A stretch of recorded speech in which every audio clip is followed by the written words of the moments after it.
Ouais.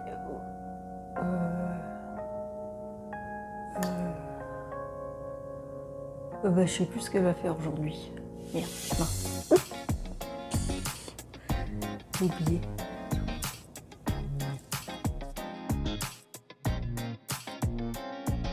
Bonjour mes chers NutriConscients et bienvenue sur la chaîne Les Kiffs de Sandra pour une nouvelle recette de tahini, ou tout simplement de la purée de sésame ou de la crème de sésame. Vous savez, ce petit condiment qu'on retrouve dans certaines cuisines comme la cuisine asiatique, la cuisine vietnamienne ou encore la cuisine libanaise pour agrémenter des recettes sucrées ou salées. La recette est hyper simple, on y va, c'est parti. On va munir d'un blender, un blender quand même, un blender ou un petit robot. Donc des graines de sésame que nous allons soit torréfier dans une poêle pendant 5-10 minutes comme sur l'image que vous voyez actuellement, soit vous gardez vos graines de sésame nature. Ici ce sont des graines de sésame non raffinées, donc il y a à peu près 250 grammes. Faut quand même un minimum pour que le robot soit fonctionnel. Alors il y en a pour un petit moment à mixer tout ça.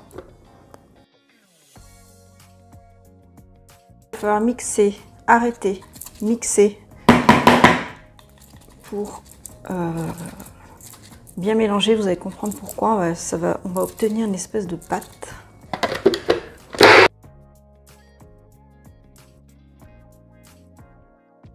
Voilà, de temps en temps, il faut décoller un petit peu tout ça pour remélanger tout ça, pour remixer tout ça jusqu'à ce qu'on obtienne une crème. Vous allez voir. Allez, il y en a pour un petit moment. Plus on mixe, plus on va obtenir une espèce de crème. Et on y va tranquille hein, pour ne pas faire trop chauffer l'appareil. On décolle, on remet en route. Alors si on veut obtenir une pâte, parce que là on a plutôt une pâte, si on veut obtenir une crème plus liquide, vous pouvez aussi rajouter un petit peu d'huile neutre.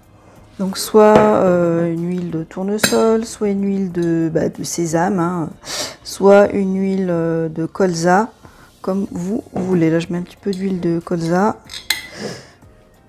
Voilà, si vous voulez quelque chose d'un petit peu mieux mixé, plus liquide. Allez, c'est reparti.